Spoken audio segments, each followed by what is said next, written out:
un espacio abierto para la comunidad académica de la universidad, de nuestra facultad, que tiene la intención de reflexionar sobre esos problemas y dilemas que atraviesan nuestro quehacer como salubristas, como investigadores en salud pública, como integrantes de las comunidades.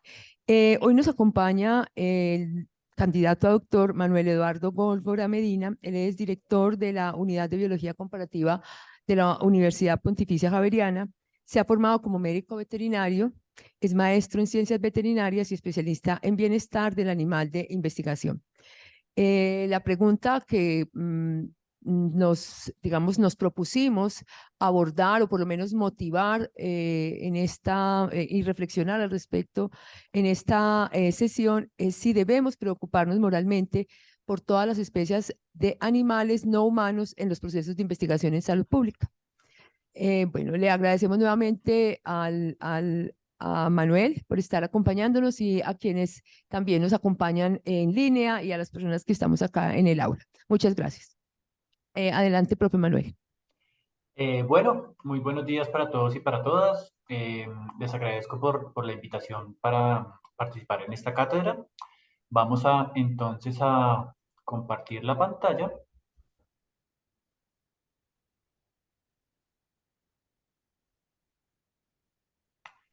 ¿Me confirman, por favor, si pueden ver la pantalla allí?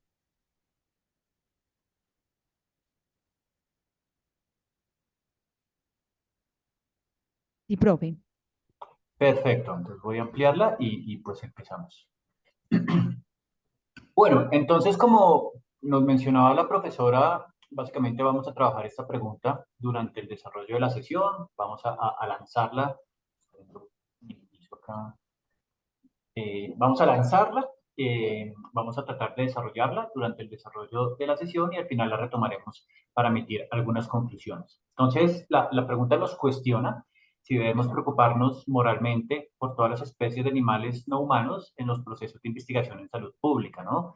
Partimos allí del entendimiento de cuáles son las especies animales que utilizamos en los diferentes procesos de investigación que son relevantes en esta área del conocimiento y posiblemente analizaremos si todas merecen la misma consideración moral, un poco como las teorías éticas se comportan y argumentan a partir de las diferentes especies y los diferentes considerandos morales, que es un poco lo que tenemos en la ética contemporánea.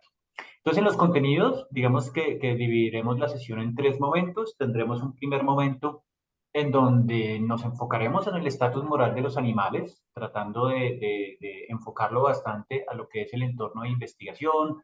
Un poco hablaremos de lo que es la justificación científica y yendo más allá a la justificación moral cuando realizamos investigación con animales. Es importante siempre, aunque seguramente muchos de ustedes ya lo tendrán claros, pero que tengamos un buen entendimiento de cuáles son los criterios que tienen los animales para poder atribuirles el estatus moral, para considerarlos como sujetos morales y por qué eso es importante para la ética, para los investigadores y para el funcionamiento de los comités de ética. Y complementaremos un poco esto con el concepto de dignidad animal, muy enfocado a la teoría del enfoque de las capacidades de Martha Nussbaum y esta reflexión que ella nos plantea a partir de la importancia de la dignidad animal para ir un poco más allá al concepto de sintiencia, que posiblemente es el que más trabajamos, el que vemos reflejados en leyes como la colombiana, pero que tiene algunas falencias que se podrían abordar desde una teoría ética más robusta. Ya entraremos un poco a revisar luego en un segundo momento unas situaciones más prácticas, algunos ejemplos de tensiones que se pueden presentar en la investigación con animales en salud pública, un poco de la relación que se pueden desarrollar entre los investigadores y las comunidades, ¿no? Que suelen ser comunidades más rurales, personas en donde las prácticas de educación y de formación son bastante importantes para instruir, para dar algunas herramientas en las relaciones que se debe construir entre las sociedades humanas y todas las diferentes especies animales que normalmente habitan estos ecosistemas y hay una responsabilidad importante para los investigadores, para los miembros de los comités de ética, para los académicos, entre otros actores, de cómo se pueden construir adecuadamente estas relaciones. Siempre pues pensemos en cómo garantizamos, buscamos promover la dignidad de los animales de ciertas especies animales, como lo veremos, y esto va a ser pues bastante importante. Y relacionado con ello, pues ya lo que significa el desarrollo de una investigación con animales, un poco ya las prácticas que se hacen en estudios con animales silvestres y animales domésticos, donde posiblemente es el foco principal de las investigaciones en salud pública y pues la importancia allí de un marco de principios éticos y científicos que debemos conocer, que debemos seguir para que nuestra investigación pues sea éticamente y moralmente relevante, ¿no? Que tenga allí un peso y una justificación moral importante. Y finalizaremos nuestra charla ya entrando en materia en lo que es la ética de la investigación con animales, un poco para que conozcamos, posiblemente ustedes ya lo tienen muy claro, pero en Colombia pues tenemos una problemática importante relacionada con las leyes que tenemos, con los principios éticos que conocemos, con la construcción de una cultura de cuidado de los animales y con el papel de los comités de ética o de los ICUAS en este tipo de intervenciones. Y pues será importante ver la tendencia mundial, cómo se está desarrollando en este momento, cómo busca articular unos principios éticos y científicos más robustos con algún tipo de metodología que tiende a ser objetiva para que nuestras investigaciones, sobre todo, pues logren un muy buen análisis daño-beneficio, un cálculo utilitarista, que es finalmente lo que estamos aceptando en este momento como sociedad contemporánea.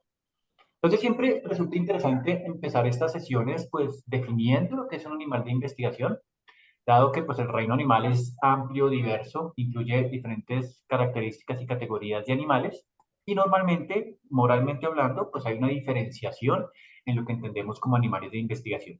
Acá me voy a referir a la definición que nos ofrece la guía para el cuidado y uso de animales.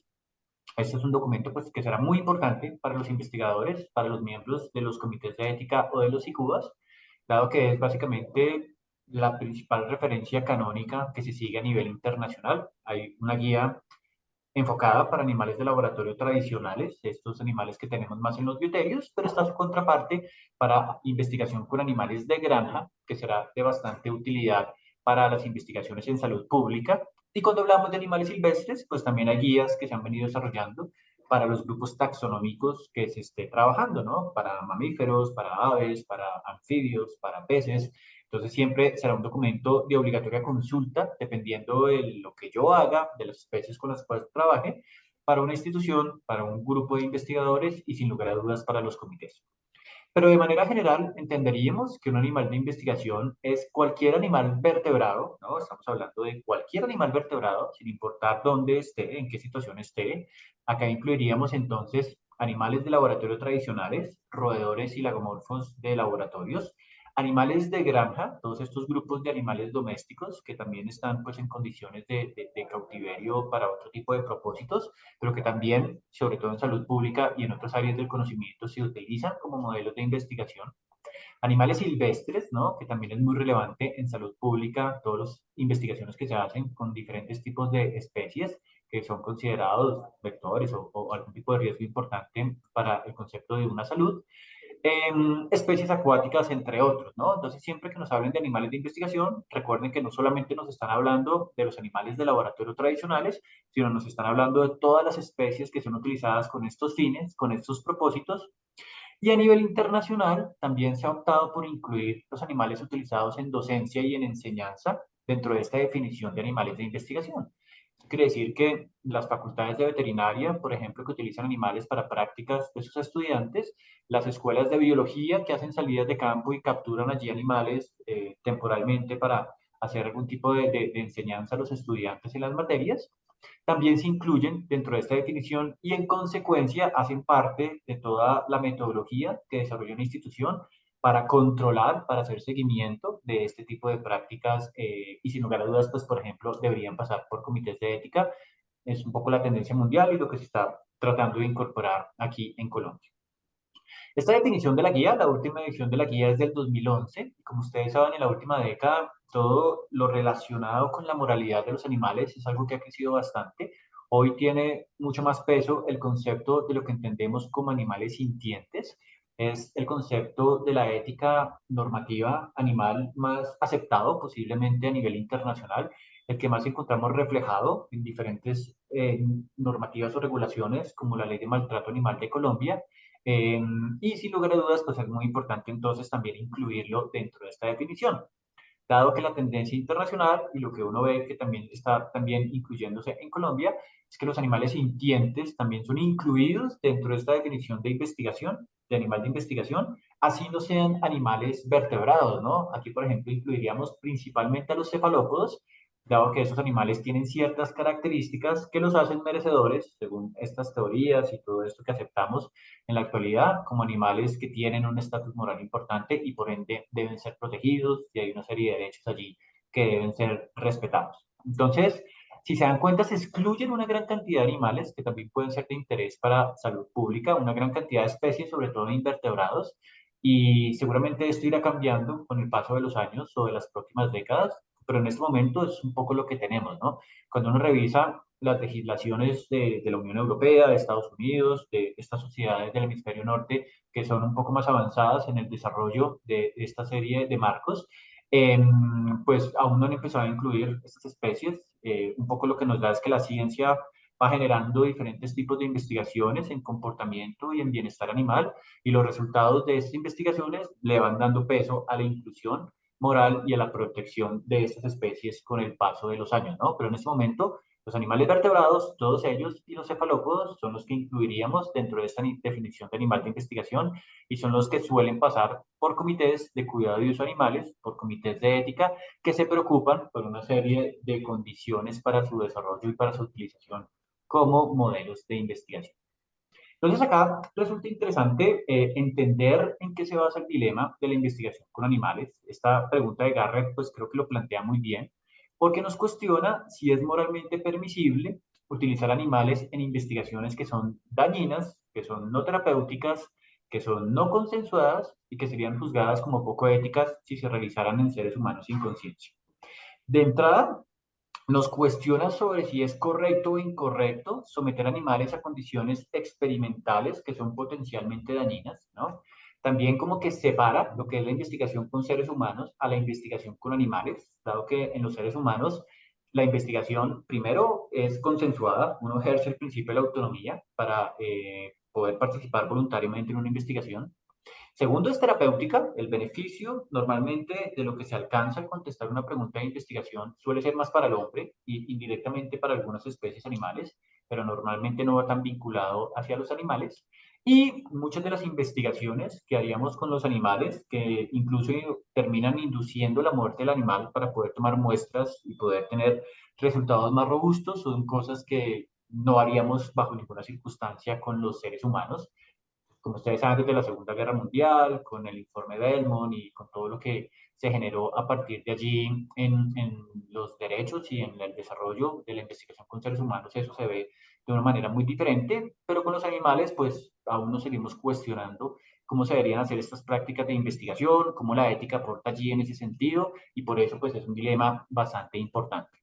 Y ese dilema lo podríamos articular a partir de dos preceptos morales enfrentados, ¿no? Que hacen que sea una situación que es muy difícil de poder resolver. En la bioética, pues tenemos tensiones, tenemos conflictos, cosas que posiblemente logren alcanzar una resolución de una forma compleja, pero que se pueda lograr. Pero los dilemas normalmente son cosas que no se pueden resolver, por lo menos con las herramientas que tenemos en la actualidad. Entonces tenemos estos dos preceptos. Usar animales es necesario para cumplir con el imperativo moral de prevenir, de curar enfermedades, o sea, de salvar vidas humanas. Hay una gran cantidad de investigaciones en donde los animales son necesarios en este momento y en ese sentido dejar de utilizarlos pues podría un poco en riesgo la posibilidad de avanzar en el conocimiento para salvar más vidas. Pero por otro lado, someter animales a condiciones que son potencialmente dañinas, no consensuadas y no terapéuticas puede ser algo, o más bien es algo que es considerado como moralmente incorrecto. Casi que cualquiera sea la decisión que nosotros tomemos, podemos estar actuando incorrectamente, ya sea descuidando la salud humana por un lado o dañando animales por el otro lado. En ese sentido, y partiendo de ese reconocimiento y el entendimiento de ese nivel, de ese dilema, pues el siguiente paso sería tratar de entender cómo justificamos la investigación de los animales, ¿no? Parándonos un poco en la importancia de la ética, de todo esto que se ha construido, sobre todo tal vez en las últimas décadas, pero más recientemente en los últimos años, y es cómo podemos justificar la investigación con animales cuando sabemos que puede ser moralmente incorrecto dañar animales que son considerados como seres sintientes. En ese sentido, pues partiríamos inicialmente siempre de una justificación científica. Científicamente debemos justificar por qué vamos a someter a un animal a una condición que es potencialmente dañina. Entonces, debe haber siempre un avance en el conocimiento cuando realizamos o utilizamos animales de investigación. Los usamos con este tipo de propósitos. Y allí el diseño experimental va a ser muy importante, tener un diseño robusto que me permita contestar una pregunta de investigación, que me permita poder resolver unos objetivos y poder desarrollar una hipótesis adecuadamente. Ten en cuenta que es obligatorio cuando planteamos investigación con modelos animales. Si tenemos investigaciones que trastabillan un poco, que los resultados entonces son difíciles de obtener, entonces ten en cuenta que la justificación científica tambalea y en ese sentido estaríamos muy mal planteando una investigación con animales cuando no podemos contestar una pregunta de investigación, cuando los resultados no me arrojan lo que yo estoy esperando y finalmente alcanzo un beneficio. Si planteamos investigaciones en salud pública, en donde yo quiero entender los mecanismos de transmisiones de hemoparásitos o de todos estos agentes infecciosos que son relevantes para la salud pública, y me doy cuenta que durante el desarrollo del diseño experimental yo no voy a poder alcanzar esa respuesta, no voy a poder desarrollar esos objetivos, pues su justificación científica no es adecuada y de entrada pues usted no debería desarrollar ese proyecto de investigación porque no tiene allí tal vez un marco sólido. Pero, por otro lado, nosotros podemos tener una muy buena justificación científica, podemos tener un proyecto robusto, muy bien diseñado, que genere un avance importante en el conocimiento, como puede ser el entendimiento de los mecanismos de transmisión de la rabia en diferentes especies que no sabíamos y que eso posiblemente afecta a una comunidad. Ten en cuenta que el beneficio social para esa comunidad es muy importante porque estamos previniendo que ellos puedan enfermarse de este tipo de agentes infecciosos, pero eso no es una justificación suficiente. Lo que quiere decir que la justificación científica no es suficiente porque estamos hablando de dañar animales sintientes y en ese sentido es necesaria una justificación moral, ¿no? Yo puedo tener un diseño experimental muy robusto, un estudio muy bien planeado que me da muy buenos resultados, pero esa investigación puede ser éticamente cuestionable. En ese sentido, es necesario también tener una justificación moral, aparte de la justificación científica, cuando yo realizo investigación con animales sintientes. Ten en cuenta que si planteáramos investigaciones con cultivos celulares, con insectos, con seres invertebrados, posiblemente la justificación científica sería suficiente. Y me refiero solamente en este momento a lo que nos pide la ley, y con la ética pues allí permea la ley, un poco lo que nos pide la ley. Uno podrá leer algunos autores que hablan de la ética animal, en donde asignan el valor intrínseco moral a un animal, inclusive a diferentes formas de vida, sin importar si son vertebrados o invertebrados. Entonces allí podría entrar eso en consideración, pero con lo que tenemos reflejado actualmente en las leyes de los diferentes estados, pues nos preocupamos más moralmente por los animales vertebrados y aquellos que vamos considerando como sintientes. Entonces, en ese caso, pues la justificación moral es difícil de alcanzar, es algo que debemos proyectar, perdón. Y para ello, pues es interesante entender qué características de los animales los convierten en objetos de preocupación moral, ¿no? ¿Qué características tiene un águila arpía, tiene anfibio, como vemos acá, o todos los animales con los cuales podemos hacer investigación en ese tipo de contextos? Entonces, básicamente, de manera general, el estatus moral de los animales se atribuye a estas cuatro características que vemos acá. En primera instancia, tenemos el concepto de sensibilidad, lo que entendemos como la sintiencia. Este concepto es un concepto utilitarista que viene desde los padres del utilitarismo, desde Jeremy Bentham y John Stuart Mill, que fueron las personas que nos presentan un poco esta teoría utilitaria como una de las teorías éticas allí que entró en pugna en este momento, en el siglo XVIII, y ellos pues ya incluían un poco también la consideración moral sobre los animales, sobre los tratos que hacíamos sobre los animales, que fue algo que posiblemente los siguientes autores que ya pusieron en práctica el utilitarismo lo descuidaron, hasta la llegada de Peter Singer en los 70s o en los 80s con su utilitarismo de las preferencias. Pero entonces el concepto de sintiencia, y más como lo entendemos hoy en día, podríamos tal vez definirlo como la capacidad que tiene un animal de vivir experiencias agradables y desagradables, sobre todo desagradables como el dolor y el sufrimiento. Y el hecho de que un animal pueda tener al menos un tipo de estas experiencias, para algunos autores, como para David de Gracia, es equiparable a los sentimientos humanos y eso los hace merecedores de la condición de un estatus moral. La sintiencia tiene un gran reconocimiento ético y legal y es muy aceptado cada vez más por las comunidades académicas, que en muchos casos se mueven y se motivan más por la razón que por aspectos que pueden ser más subjetivos como la ética, por la argumentación científica que el concepto de sintiencia ha podido desarrollar. Básicamente, un animal es considerado como sintiente y la sintiencia puede ser alta, media o baja, dependiendo de qué tanto tiene estas 6 características que vemos allí en la diapositiva. Que tenga un sistema nociceptivo en donde sea capaz de recibir un estímulo potencialmente dañino, ya sea térmico, químico, doloroso, y que pueda emitir una respuesta, que tenga un sistema nervioso central o con estructuras similares a como lo tiene el hombre. Por ejemplo, las aves no tienen una corteza prefrontal, pero tienen la cresta neural que podría cumplir algunas funciones similares, que tienen comportamientos protectores. Por ejemplo, hay investigaciones que con langostas en donde les inducen lesiones experimentales y hacen comportamientos de frotación de las partes lesionadas. Mecanismos de evitación aprendida, que es cuando los animales aprenden a evitar estímulos dañinos o dolorosos. Esto se ha hecho bastante con peces, en donde también se colocan diferentes concentraciones de sustancias nocivas en el agua y los peces aprenden a evitarlas luego de haber vivido la experiencia desagradable. Que tengan sistemas opioides, que todos ustedes lo conocen, un sistema muy importante para todo el tratamiento y el procesamiento del dolor. Pero inclusive hay investigaciones que se han hecho en la Universidad de Edimburgo donde se ha encontrado que los gusanos tienen receptores opioides, no es una característica fisiológica netamente de los vertebrados, pero bueno, aquí lo incluimos como el concepto de sintiencia, y que toleren estímulos nocivos con tal de recibir una recompensa. Por ejemplo, las ratas son capaces de tolerar descargas eléctricas con tal de alcanzar el agua que necesitan para poder vivir.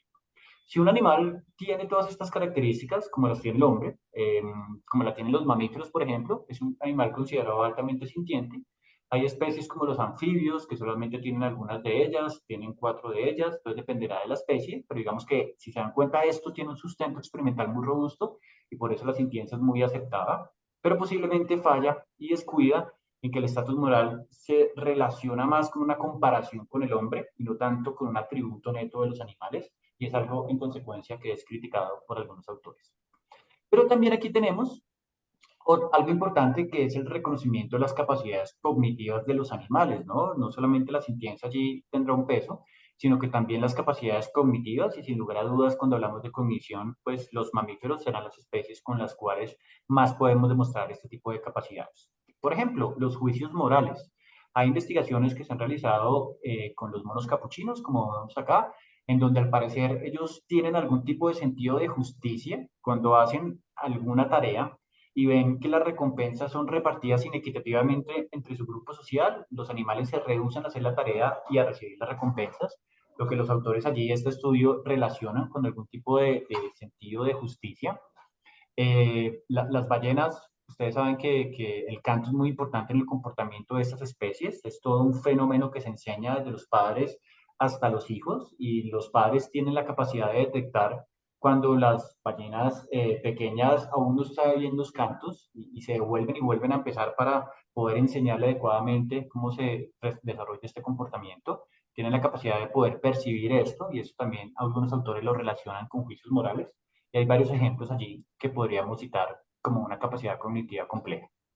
También la comunicación la incluiríamos allí. Sabemos que uno de los atributos importantes, aparte de la capacidad de razón importante que tiene el hombre, es el lenguaje complejo que también tenemos y en consecuencia eso es una de las cosas que tenemos que nos sirven para atribuirnos como agentes morales. No obstante, los animales son sujetos morales.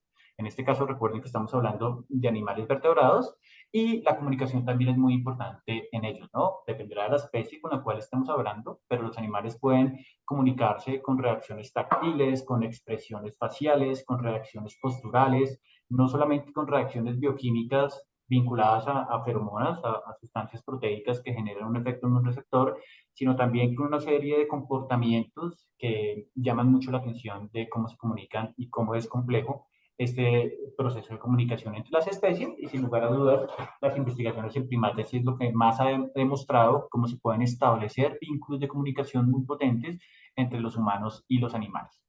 El uso de las herramientas es otra de las capacidades cognitivas también allí que valdría la pena incluir. Por ejemplo, este mono capuchino es capaz de utilizar herramientas para buscar alimento, para cavar en el suelo, para hacer diferentes actividades durante el desarrollo de su vida. No solamente esto está vinculado a los primates, los cuervos, por ejemplo, y algunas aves que también utilizan herramientas. Los cefalópodos en los océanos utilizan herramientas, la basura que nosotros dejamos para construir barreras protectoras y protegerse así de los depredadores. Entonces, esta habilidad de utilizar herramientas, si se dan cuenta, es algo que también es importante y también lo utilizamos como una de las capacidades cognitivas que nos llaman la atención. Y finalmente, algunos patrones de inteligencia que pueden tener los mamíferos. En este caso, podríamos poner de ejemplo a los perros. Hay investigaciones que han mostrado que los perros son capaces de lanzar hipótesis del significado de un objeto, aunque no conozcan las palabras. Como ustedes saben, los perros entienden bastantes vocablos y se entrenan en ese sentido. Y en esta investigación, básicamente, se le enseñaba al perro y se hacían asociaciones entre el vocablo y un juguete o un objeto. Cuando el perro escuchaba un vocablo que nunca había escuchado antes, sabía a qué objeto estaba haciendo referencia el investigador, porque podía descartar todo el resto de objetos porque ya sabía que eso se asociaba con un vocablo que él ya conocía. La capacidad de poder lanzar esa hipótesis del significado de una palabra, es en cuenta que también es un proceso cognitivo complejo y también está presente en los animales y entonces también nos sirve para el reconocimiento del estatus moral. Finalmente, tendríamos las relaciones sociales, que son, perdón, el siguiente punto que tendríamos es la capacidad de florecer, que también es muy importante en los animales. Aquí partimos de la idea de que los animales tienen intereses. Que tengan la oportunidad de satisfacer esos intereses les da la oportunidad de florecer, o sea, la oportunidad de desarrollar un proyecto de vida. Si un ser tiene intereses y puede alcanzar esos intereses y tiene la oportunidad de poderlo hacer, eso quiere decir que puede desarrollar un proyecto de vida. Un animal en la naturaleza puede hacerlo y dependerá de cómo se relaciona con los ecosistemas. Puede tener una buena vida o una mala vida, pero tiene la oportunidad de poder vivirla. Y es algo que se cuestiona sobre las condiciones de cautiverio, ¿no? Acá pues incluimos cautiverio entendido como animales domésticos, animales de investigación, animales de zoológicos, parques temáticos y demás, y ver cómo esos entornos naturales que les ofrecemos a los animales les permiten o no la capacidad de florecer, y esto pues lo hablaremos más en el concepto de dignidad y en el enfoque de las capacidades de Marta Nussbaum. Y finalmente, pues las relaciones sociales, que también son muy importantes. Partimos de que la mayoría de especies de mamíferos son especies altamente sociales. Y deberíamos entender este margen de sociabilidad no solamente como una expresión comportamental vinculada a la satisfacción de ciertas necesidades, sino también como la experiencia que es construir relaciones sociales, un poco parecida a lo que pasa con los humanos. Y aquí pues podríamos cuestionarnos, ¿para un animal es importante la pérdida de vida de otro animal que es muy cercano en su grupo social o no lo es? Si tenemos ratas de investigación y tomamos una rata para hacer la eutanasia porque se acabó mi investigación, o si estamos haciendo investigación con fauna silvestre, capturamos un animal y le practicamos la eutanasia para tomarle muestras y los otros animales de su grupo social están por allí observando y percibiendo qué está pasando, ¿eso genera un impacto en la vida de estos animales o no lo genera? Es algo que aún la ciencia no nos puede dar la respuesta, pero sí hay algunas indicaciones que nos llevan a pensar que esto podría ser un factor importante a tener en cuenta por los comportamientos de luto, por ejemplo, que expresan los elefantes en la naturaleza. Los chimpancés utilizan herramientas y colocan palos y hacen como algún tipo de fenómeno similar obviamente no es un entierro como tal de cuando fallece otro chimpancé, pero sí los cubren de palos, hacen algún tipo de respuesta comportamental. Si se dan cuenta, no solamente antes, cuando se estaban desarrollando los primates, antes de que llegara el género Homo, estos primates primigenios ya hacían algunos tipos de fenómenos de enterrar a sus muertos. Entonces, este tipo de comportamientos sociales posiblemente no estén vinculados solamente a experiencias humanas, en donde la muerte es considerada como una tragedia, sino para los animales esto también podría ser algo significativo. Es algo que no ha demostrado la ciencia, pero sí es algo que deberíamos tener en cuenta. Asimismo, hay investigaciones que lo que sí han demostrado es que la empatía es un comportamiento prosocial, que es un comportamiento acentuado en las bases biológicas de las especies de mamíferos, no es una característica o cualidad netamente humana.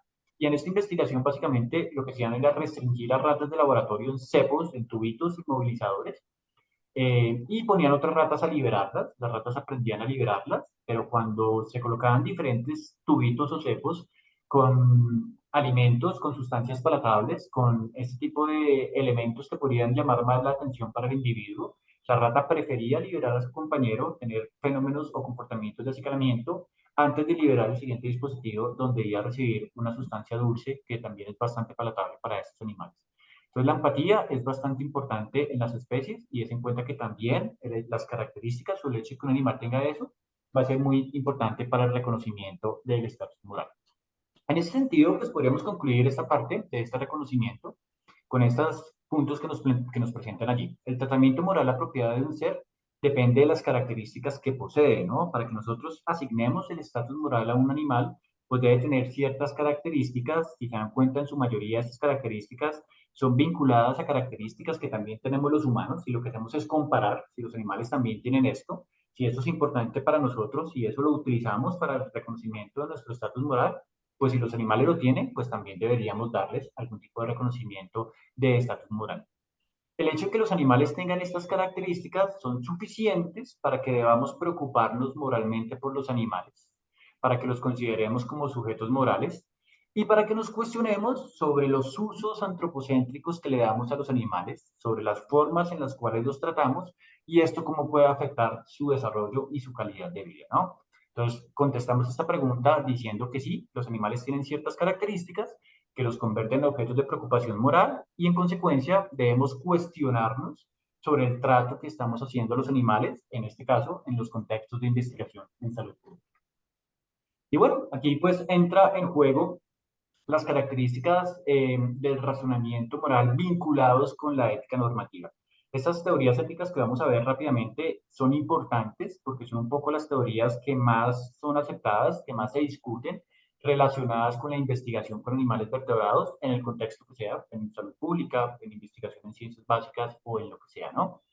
Por un lado, pues tendríamos la visión utilitarista consecuencialista. Recuerden que para el utilitarismo lo más importante es maximizar el bien, maximizar la felicidad para el individuo y para la comunidad, principalmente para la comunidad, pero también para el individuo.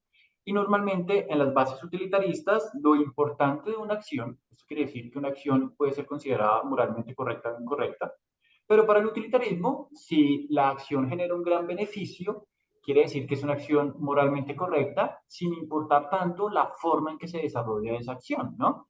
Posiblemente Jeremy Bentham, el señor que ustedes ven ahí, no estaría tan de acuerdo con eso, pero la forma pragmática en que se ha desarrollado la posición utilitaria, el valor netamente instrumental que le damos a los animales, va un poco en ese sentido, ¿no? Si se dan cuenta, entonces, este tipo de utilitarismo tradicional descuida los derechos de los sujetos morales, que son los animales. En oposición, por otro lado, tenemos aquí a este señor que es Tom Regan. Él escribió un libro muy famoso sobre derechos de los animales en los 80s. Han venido otros autores que han, a partir de allí, construido teorías de los derechos de los animales, pero básicamente Tom Regan es un poco más kantiano, ¿no? Separa en la ética del deber, de que los agentes morales, nosotros tenemos una responsabilidad sobre el trato que hacemos en los sujetos morales. Los sujetos morales, ten en cuenta, no solamente son los animales, también son los seres humanos que no tienen todavía como los criterios para ser agentes, como puede ser un niño de 1 año, un niño antes de los 2 años, como puede ser una persona en estado comatoso o en estado vegetal. Lo que le hacemos a una persona en estado vegetal no es lo mismo en investigación de lo que le hacemos a un animal. Y este autor nos cuestiona por qué, si básicamente tienen las mismas características, ambos son sujetos morales, entonces ¿por qué con un ser si lo matamos para contestar preguntas de investigación y con el otro ser que está al mismo nivel, pues no lo hacemos, ¿no? En ese sentido, para este autor, las acciones son correctas o incorrectas, moralmente hablando, independiente del resultado y lo importante es la forma en que se desarrolla la acción. Para Tom Regan, los animales más que tienen un valor instrumental, pero se sopesa el valor intrínseco, el valor inherente de los animales, dado que los animales son conscientes de su propia existencia, son sujetos de vida, la vida de un animal tiene un valor para el mismo animal, y en ese sentido, pues, no deberíamos utilizar antropocéntricamente a los animales, ¿no? Son teorías, pues, que ya van más para el prohibicionismo, para no comernos a los animales, para no producir animales, para no investigar con animales, y casi que no hay ninguna justificación allí que lo permita. Y Tom Regan pues también hablará bastante o pondrá tal vez el acento más en los animales vertebrados, un poco más en los otros, pero tal vez allí su impacto sea mayor, o sea, no es una teoría netamente biocéntrica, podría tal vez tener allí unos matices de biocentrismo, creo yo, pero es más una teoría tal vez un poquito cercana al antropocentrismo débil.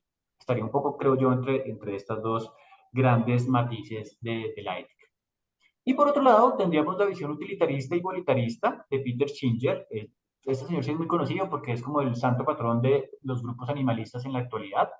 Peter Singer, pues, es un utilitarista, es en cuenta que viene un poco de esta corriente de Oxford del utilitarismo. Y Peter Singer, la diferencia que hace con los utilitaristas es que se cuestiona bastante sobre lo que es un sujeto moral, ¿no? Y nos pone esos ejemplos de los casos marginales. ¿Por qué si no hacemos la investigación con seres vegetales? Una persona en estado vegetal no siente, no habla, no tiene un lenguaje, no tiene razón, no puede ejercer la agencia moral. Si yo cojo y hago una investigación con él, no va a percibir nada. Entonces, ¿por qué eso que no lo hago con una persona, sí se lo hago a un ratón o a un primate de laboratorio? Básicamente, Singer eleva el estatus moral de los animales sintientes, humanos y no humanos, a un mismo nivel, critica las prácticas especistas, o sea, que veamos a esas especies con un estatus moral diferente a los humanos. También critica un poco o reflexiona sobre el relacionalismo, porque cosas que no le haríamos a nuestro perro mascota, sí se lo hacemos a un primate de laboratorio o a una zarigüeya que atrapamos en la naturaleza en una investigación de salud pública.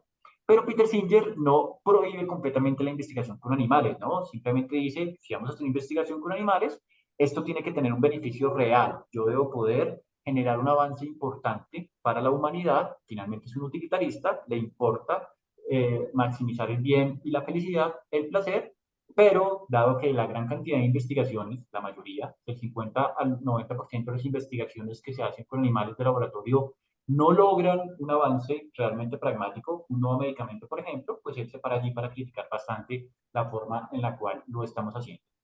Entonces, se cuenta que finalmente lo que tenemos a nivel legal y a nivel normativo es una visión híbrida, utilitarista y principialista, ¿no?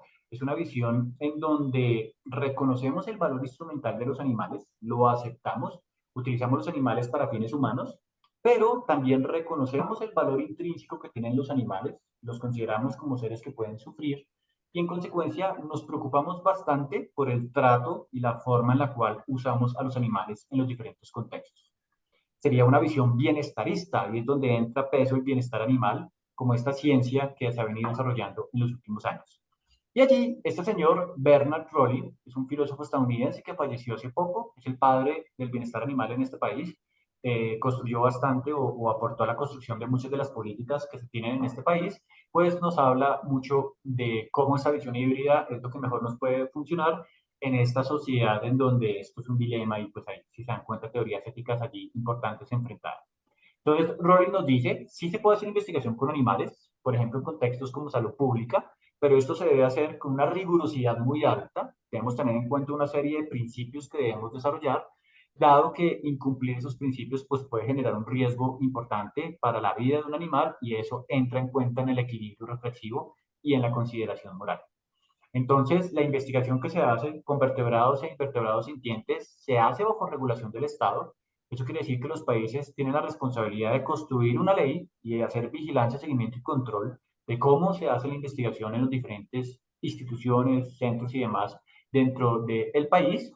Hay usos no tan puristas como puede ser utilizar animales para pruebas de cosméticos, que eso no está generando un beneficio ético importante, no vamos a curar una enfermedad, estamos probando finalmente algo que es más por vanidad humana y en ese sentido pues ya casi que ningún país se puede hacer investigación con animales para probar los rangos de seguridad de maquillaje y este tipo de sustancias. Se debe hacer un cálculo de utilidad y básicamente para no demorarme mucho acá nos hablará de que se debe hacer de cumplir una serie de principios que son aceptados internacionalmente cuando planteamos o hacemos diseños de investigación con animales y pues habrá allí una obligación en ese sentido.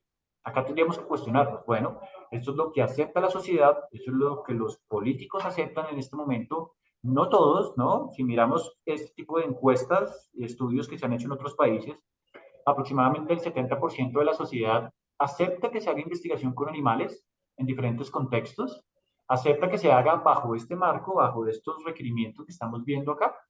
Y la pregunta es, ¿la investigación en todas partes se hace realmente asegurando esto? ¿O hay muchas cosas que deberíamos mejorar y construir, sobre todo en países de nuestra región como Colombia? ¿Vale? Y bueno, esta parte podríamos terminarla hablando un poco del concepto de dignidad, que si se dan cuenta, ahí lo mencionamos un poco cuando hablamos del estatus moral, pero es un concepto importante que merece que profundicemos un poco en ello y que nos cuestionemos en la investigación en salud pública qué tanto incluimos este concepto en nuestras apreciaciones experimentales y pues va a ser bastante interesante para nosotros.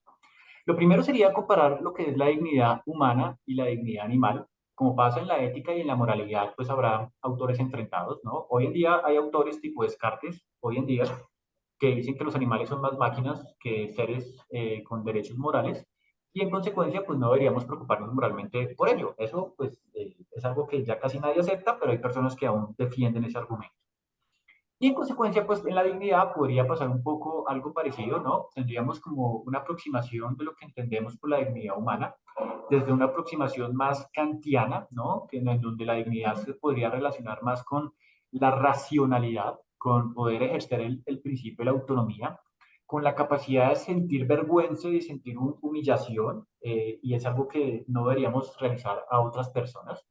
Y bueno, para algunos autores, pues los animales no pueden sentir vergüenza ni humillación, por lo menos no lo hemos demostrado en este momento, fuertemente con estudios experimentales, y en ese sentido la dignidad animal no existe, ¿no? También lo plantean de que la dignidad humana es algo importante para el reconocimiento de los derechos humanos, para establecer las formas en que se relacionan las personas, para tener algo de justicia y de equidad en un poco el desarrollo de estas relaciones, y es algo que tampoco, ese tipo de complejidad social, de construcción de una cultura, es algo que no tan pasa de una manera tan directa en los animales, y en ese sentido, pues para muchos autores, como los que ustedes ven allí, la dignidad animal, pues posiblemente no sea algo que deberíamos incluir.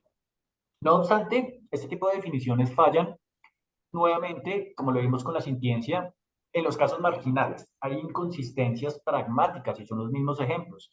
Si nosotros nos preocupamos por la dignidad de un paciente en estado terminal comatoso, no le hacemos cosas que sí le haríamos a los animales. Entonces, el concepto de dignidad allí puede flaquear un poco en esto de los casos marginales, porque dado si se lo atribuimos a los humanos y no a los animales, aunque los animales tengan estas mismas características de sujetos morales que una persona en estado vegetal, pues tal vez la definición no es la adecuada. Entonces aquí entran otros autores como Martha Nussbaum, que nos cuestiona si debemos definir la dignidad desde una aproximación antropocéntrica. O sea, siempre estas teorías éticas, muchas lo que hacen es comparar al hombre. Entonces sabemos que el hombre, hay toda una consideración ética y moral pues bastante fuerte, y para que los animales puedan ser reconocidos moralmente, pues miremos qué tanto se aproximan al hombre. Entonces hay autores que critican eso de entrada, como lo podría hacer esta autora, y también nos hablarán de que la dignidad posiblemente es algo que deberíamos tratar de entender como un precepto anterior a la racionalidad. Eso quiere decir que la dignidad podría caer más en la vulnerabilidad, en la mortalidad, algo que pueden compartir humanos y animales, que seguramente tienen los animales. Cuando hablamos de dignidad, pues nos preocupamos bastante por las personas vulnerables, de cómo se puede afectar su vida para una persona en un estado muy marginal y cómo debemos promover la dignidad y asegurarla, no violarla en ese tipo de personas. Y los animales también son seres vulnerables, sobre todo los que dependen de nosotros. Y este concepto, esta inclusión en la definición de dignidad que se devuelve un poco más allá de la racionalidad, son cosas que nos permiten acercarnos a una definición correcta o aproximada de lo que podría ser la dignidad animal. Sin lugar a dudas, en la definición de dignidad animal, pues partiremos también del reconocimiento del valor intrínseco y lo ponderaremos sobre el valor instrumental de los animales.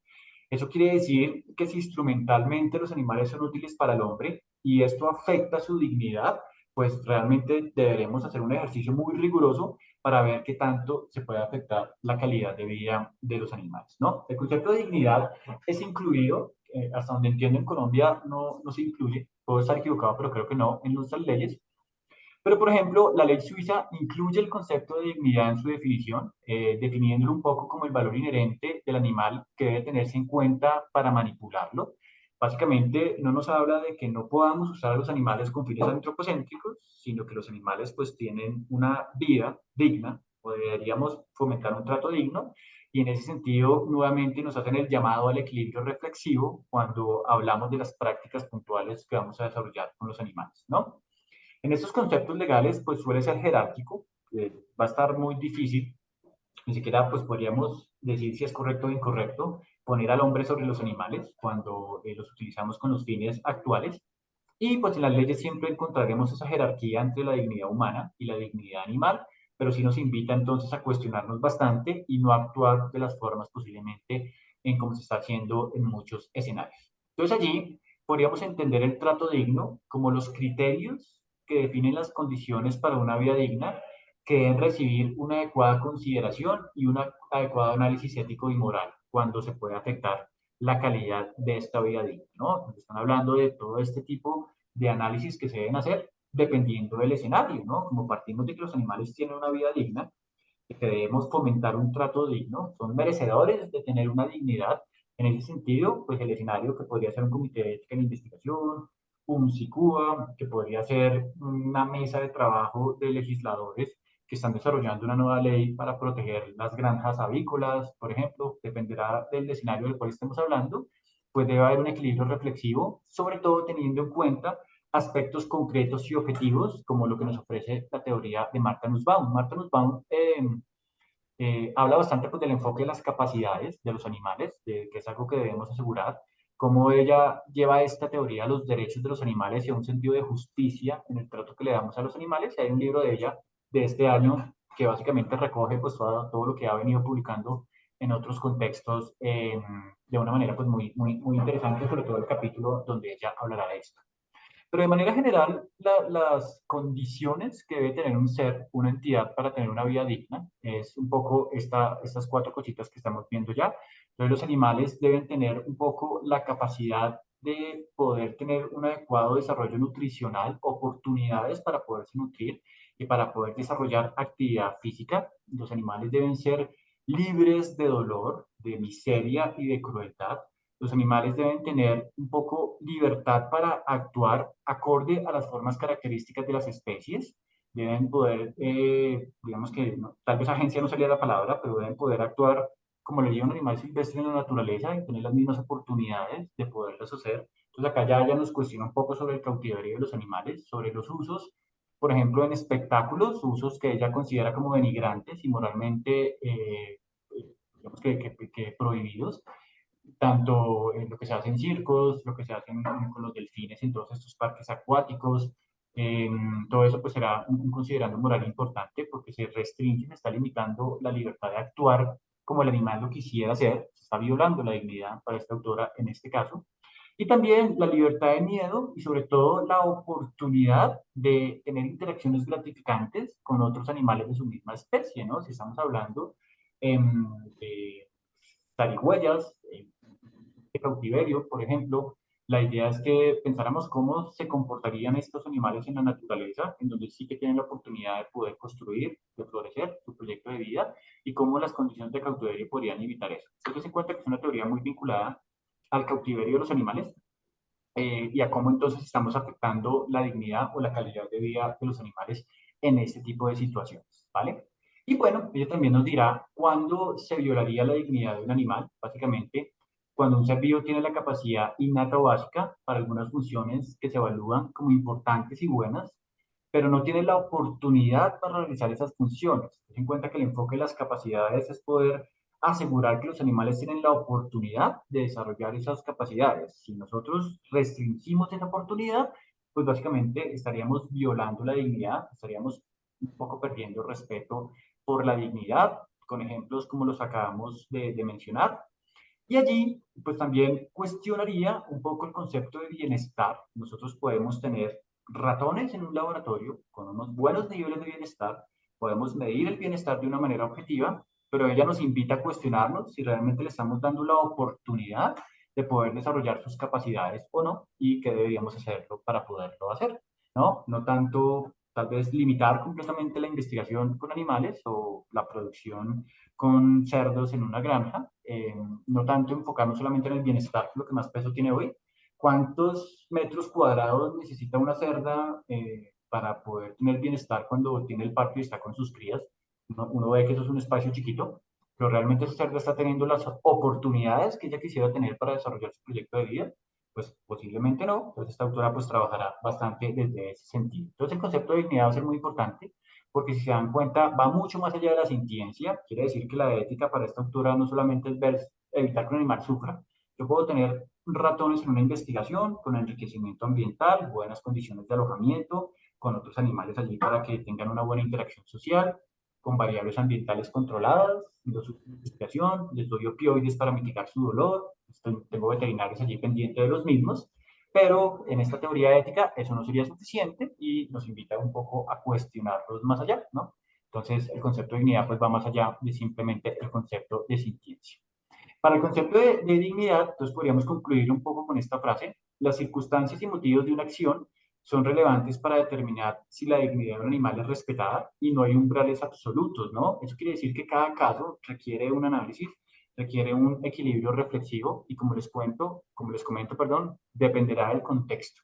Si estamos hablando de una situación en investigación con fauna silvestre, pues tendríamos que ver cuál es el contexto, cómo se puede afectar la capacidad un poco y las oportunidades de los animales, y a partir de allí pues los comités de ética tendrían que tomar la decisión si avalan o no avalan o piden correcciones, por ejemplo, de un proyecto de investigación en donde esto se pueda haber afectado, ¿no?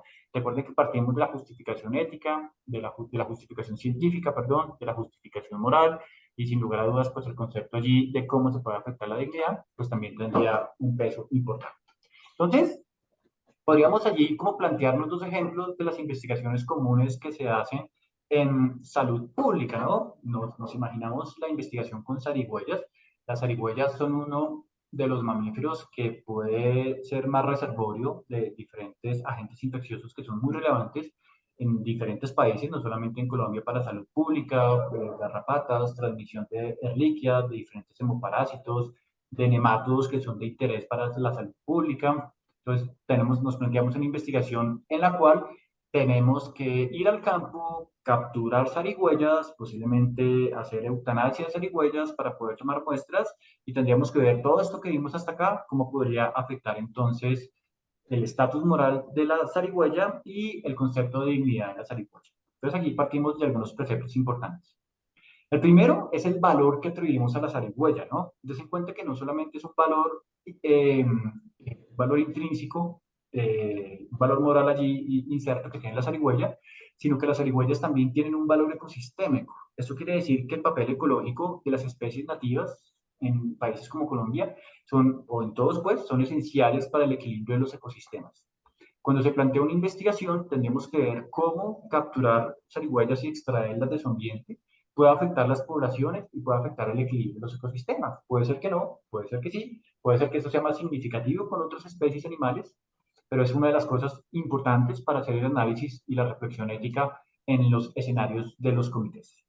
Otro aspecto importante será cómo las actividades antropogénicas y la invasión de los hábitats naturales están afectando las oportunidades y la capacidad que tiene la zarigüeya para desarrollar esas oportunidades dentro del concepto de la dignidad, ¿no? Hay actividades en la zarigüeya como la caza, creo que las zarigüeyas también las cazan para comérselas, hay comercio ilegal de zarigüeyas en mercados rurales, en mercados pues allí locales, y digamos que ese tipo de manipulación genera un contacto directo con las personas, lo que puede ser un riesgo importante allí para la salud pública por transmisión de agentes infecciosos. Entonces, todos esos efectos de las actividades antropogénicas es algo que entraría un poco aquí en el análisis de cómo estamos afectando con el uso antropogénico la dignidad, la capacidad de desarrollar oportunidades que tiene la zarigüeya. Entonces, se cuenta que hay dos puntos allí importantísimos. El primero es que la destrucción de los hábitats y la invasión que está haciendo el hombre de los mismos en esta y en muchas otras especies, pues está disminuyendo la oportunidad de las zarigüeyas. Podríamos entenderlo que está disminuyendo su dignidad de una u otra manera, o por lo menos su oportunidad de poder construir y desarrollar un proyecto de vida. Y por otro lado, las zarigüeyas y todos estos animales que son un riesgo de salud pública, pues como lo vimos en la diapositiva anterior, tienen muy mala reputación en las comunidades rurales por los riesgos que puede tener esto para una comunidad. Y en consecuencia, algo que también pasa con los roedores sinantrópicos, o sea, con las ratas de calle, y es que pues tienen muy mala reputación, ¿no? Si habla de bienestar de las ratas de calle, pues la gente se burla de eso, ¿no? Como si la ven como un ser, entre comillas, despreciable, que merece que lo matemos de la forma que sea, aunque ahí tengamos una gran cantidad de ambigüedades éticas y morales. ¿Qué diferencia hay entre una rata de laboratorio y una rata de calle? Los dos son de la misma especie, tienen el mismo estatus moral, un estatus moral a partir de la sintiencia que construyó la misma ciencia, Y en ese sentido, entendemos que las ratas de calle son un riesgo de salud pública, que debemos controlar sus poblaciones, pero aquí lo importante es la forma en la cual practicamos la eutanasia, y defino y me paro en la definición de eutanasia, una muerte sin dolor, una muerte respetuosa. No es lo mismo que una rata se muera atrapada en una cinta de estas donde quedan ahí pegadas y pues se mueren allí tratando de despegarse.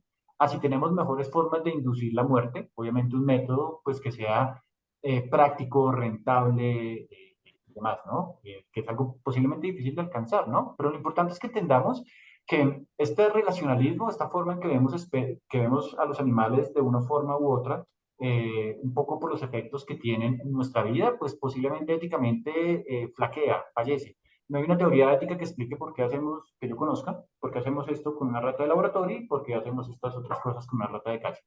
Entonces, con estos animales que son riesgos en salud pública pasa un poco lo mismo, tienen malas famas. La gente en el COVID salía a quemar murciélagos, a acabar con estas poblaciones por el miedo que podían tener. Y ahí nos damos cuenta de la importancia de la formación y la educación en este tipo de comunidades para que entiendan un poco los fundamentos de la ética y el bienestar animal.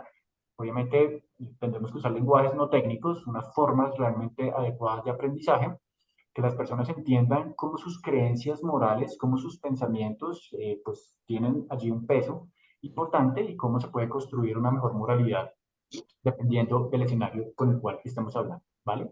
Entonces, bueno, aquí podríamos plantearnos, ¿cómo hacemos la investigación para no afectar la dignidad de las zarigüeyas, teniendo en cuenta todo esto? Entendemos que debe haber una justificación científica, en este caso creo que la justificación científica es robusta, ¿no?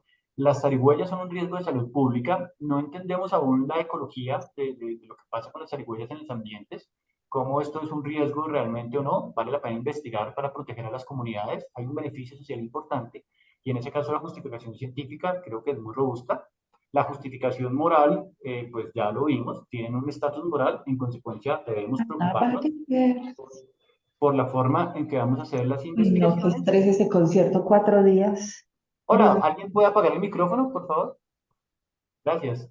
Y entonces tendríamos que cuestionarnos eso de una manera relevante. Aquí ya nos empezaríamos a cuestionar por la forma en la cual desarrollamos la investigación. Lo mismo pasaría si hiciéramos investigaciones, por ejemplo, en Bruselas, con animales de granja. Dense cuenta que los considerandos acá pueden ser diferentes. Aquí los ecosistemas puede ser que no sea un factor.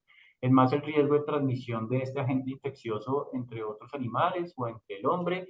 Partimos de la importancia del valor intrínseco que puede tener un bovino o un rumiante, si es en los animales en los cuales voy a desarrollar la investigación, y nos haríamos un poco la pregunta, ¿no? De cómo puede afectar la dignidad de la investigación y cómo entonces debería yo desarrollar un proyecto de investigación para minimizar el impacto sobre la dignidad, entendiendo que hay algunas circunstancias experimentales en donde la dignidad se puede afectar, pero esto lo podría avalar un comité de ética, porque, pues, bueno, va a ser muy difícil que nosotros podamos asegurar estos tipos de considerandos en todos los escenarios.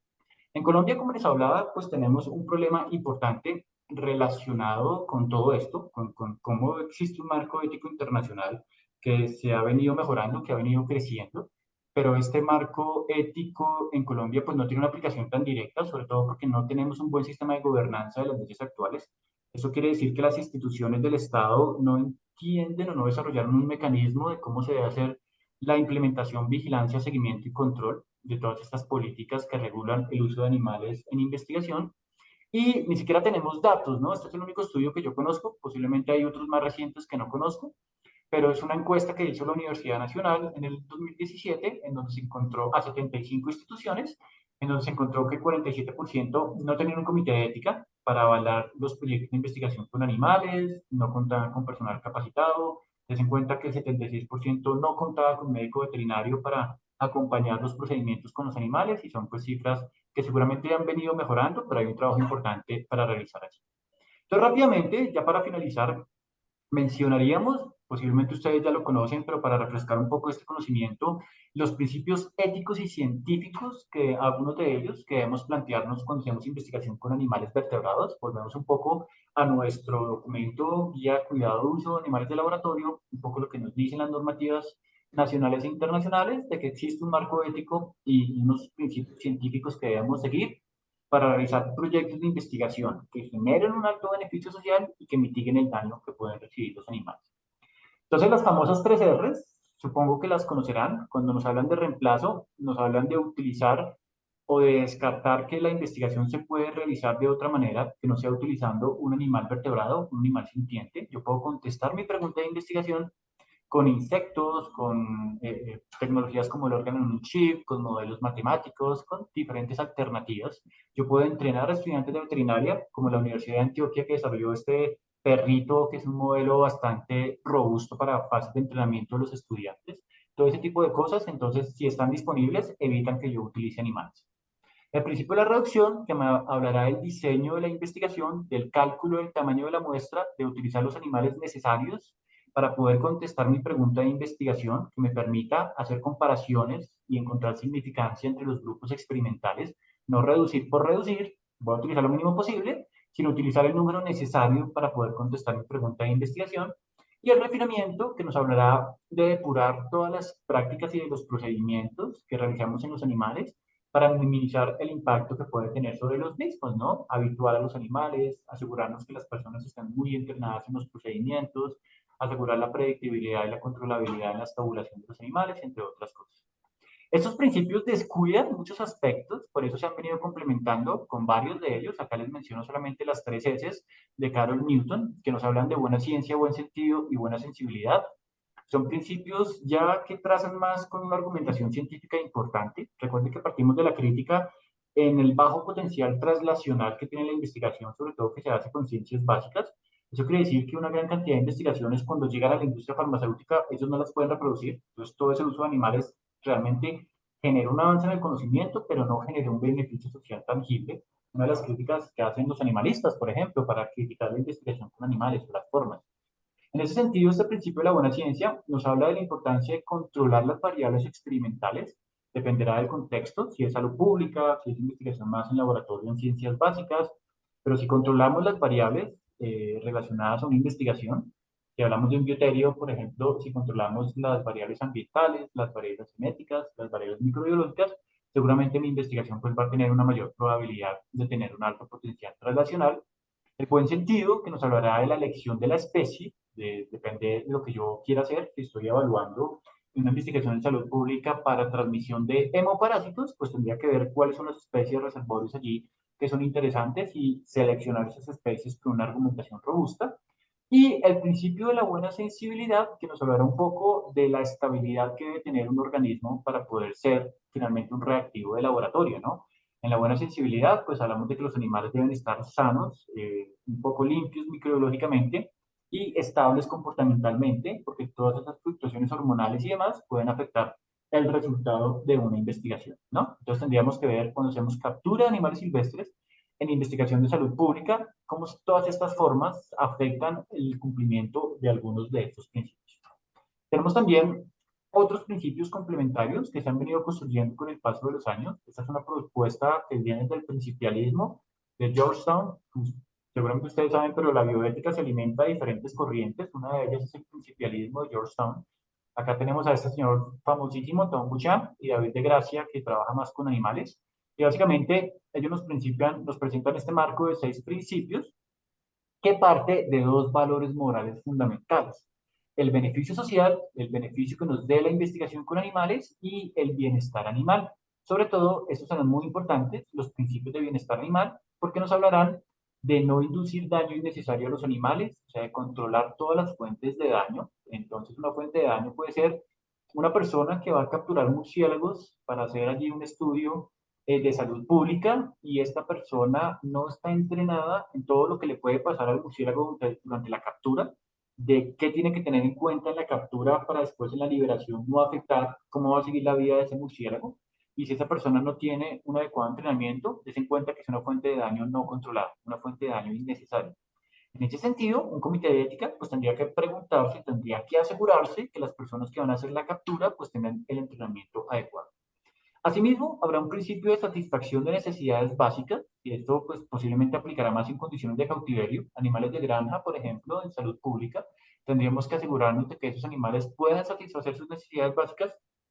Y el tercero, que el daño tiene límite, ¿no? No por muy prometedor y por muy beneficioso que sea una investigación, justifica moralmente someter a un animal a una condición altamente dañina. Esto es fácil de entender si tenemos un medicamento muy prometedor para curar el melanoma maligno o la fibrosis quística, realmente muy prometedor, o sea que estamos muy seguros de que eso va a funcionar.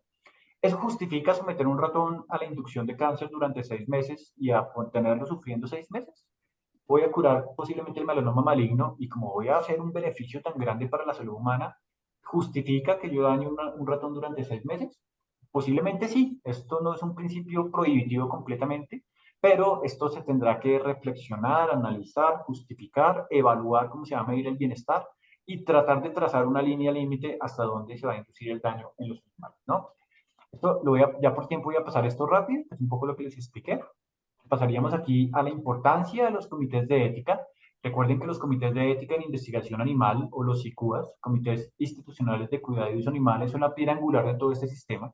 Son los que se encargan de asegurar que este marco de principios, que hay varios más, acá les mostré como tal vez los más importantes, se cumpla de una manera sistemática en la ejecución de los proyectos de investigación, que se tengan en cuenta un poco los presupuestos que nos presentan las teorías éticas, por ejemplo, de dignidad animal, y tratemos de fomentar entonces el mismo durante la ejecución y el desarrollo de las preguntas de investigación. Y pues que miremos cómo se pueden mejorar las investigaciones, será una gran labor de los comités de ética y en qué caso las investigaciones realmente flaquean y no se deberían llevar a cabo y pues no deberían ser posiblemente avaladas por los comités. Sin lugar a dudas, esta es una herramienta muy relevante para los investigadores. Son las guías Prepare y Arrive. Son las guías que básicamente son aceptadas internacionalmente, que nos dan las indicaciones de, en primera instancia, cómo diseñar, cómo preparar los proyectos de investigación con animales, sin importar el escenario, salud pública, ciencias básicas, estudios de toxicidad o lo que sea. Y las guías Arrive que nos dirán cómo se deben presentar estos resultados para que realmente sean aceptados por la comunidad internacional y se tenga un buen potencial translacional. Recuerden que pues, el beneficio de ser global cuando hacemos investigación, no podemos contestar una pregunta de investigación que ya ha sido resuelta en Alemania, por ejemplo, y utilizar animales en eso, pues allí la justificación moral no se podría alcanzar.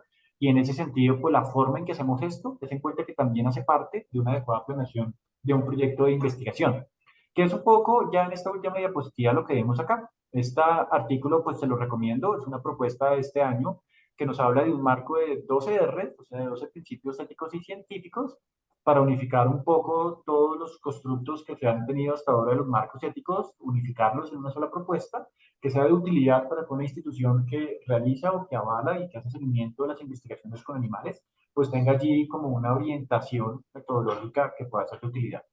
En este marco, entonces, partimos de una, bueno, acá hay otro, si se revisan el artículo van a ver que hay varios principios interesantes y todo al final entra en los diagramas que ellos hacen en la importancia del análisis daño-beneficio. Es lo más importante para un comité de ética. Cuando me presento en un proyecto de investigación con animales, debo tener claro como comité cómo hago el análisis daño-beneficio, qué tipo de metodología utilizo, tratando de que sea objetiva y no subjetiva, aunque el cálculo es subjetivo en sí, en su concepción, pero hay metodologías que no encuentra publicadas que lo invitan a tratar de ser cada vez más objetivo. Porque claro, uno cómo puede asegurar el beneficio, es algo que nadie puede asegurar. Yo tengo un medicamento muy prometedor, pero puede ser que eso falle en las fases clínicas ya con pacientes humanos y nunca se convierta en un medicamento. Es algo que yo puedo analizar qué probabilidad tiene de que falle, pero es algo que yo no puedo asegurar. Entonces el beneficio es algo subjetivo. Pero el daño es algo objetivo, porque el daño que van a recibir los animales en las investigaciones, pues sí que está asegurado. Yo sé que voy a hacer esto, voy a capturar zarigüeyas, las voy a capturar de tal forma, al final les tengo que hacer la eutanasia para poder tomar muestras y todo ese tipo de daño pues va a ser algo objetivo. Aquí el comité se cuestiona, bueno, ¿cómo yo puedo mitigar esas fuentes de daño? ¿Cómo voy a capturar a los animales? ¿Qué tipo de trampas voy a utilizar? ¿Cada cuánto voy a revisar esas trampas para que los animales no estén allí a la intemperie y se deshidraten y la empiecen a pasar mal? Las trampas están protegidas del sol. Cuando tenga los animales allí, voy a inducir algún tipo de sedación. Es posible sedar a los animales para poder realizar los procedimientos, extraer las muestras y que el impacto sobre los animales sea el menor. Sería, por ejemplo, una recomendación que podría ser un comité de ética. ¿Cómo me aseguro que durante la liberación del espécimen el animal pues realmente pueda continuar con su vida sin ningún tipo de complicaciones y demás? Eso dependerá del contexto y el tipo de investigaciones. mucha de esta investigación que se hace con fauna silvestre no solamente la hacen los veterinarios, que pueden estar más entrenados en este tipo de procedimientos, la hacen los biólogos, es algo válido, pero el comité pues, deberá asegurarse que toda esa parte se desarrolle de una manera adecuada y es en cuenta que todo eso será refinamiento, ¿no? ¿Cómo calculamos el tamaño de la muestra? En una investigación con fauna silvestre es algo muy difícil de hacer, se hace muy diferente a los laboratorios, pero los comités suelen pedir números máximos de captura, o sea, bueno, ¿cuántos animales va a capturar usted máximo? Yo no sé cuántos animales me van a caer en las trampas que yo coloque en una zona. Eso no lo puedo prever tan fácilmente. Pero usted tiene que tener en cuenta que tiene que tener allí un límite cuando hace este tipo de investigación. Entonces, todo ese desarrollo del diseño experimental es en cuenta que será un factor muy importante para los comités de ética, ¿no? Y todo eso partirá pues de la conceptualización del estudio, digamos que toda esta justificación ética y científica partirá un poco de entender cuál es el problema, de que sea un problema realmente que merezca utilizar un animal como modelo de investigación, de poder plantear una adecuada pregunta, objetivos, hipótesis que se pueda resolver durante la ejecución de la investigación, de tener una adecuada educación y entrenamiento en ética en los principios que acabamos de mencionar y en cosas de bienestar animal por parte de los investigadores, en realizar una adecuada planeación como lo acabamos de mencionar. Aquí ya entraría el comité de ética para la parte de revisión y aprobación. Entonces acá va a ser súper importante la revisión de pares evaluadores, de mérito científico, todo lo que mira el comité de ética, porque pueden ser estas cosas, pero serán muchas más cosas. Dense cuenta que estas revisiones hacen parte de entender, de comprender y de llevar a la práctica los principios que acabamos de mencionar.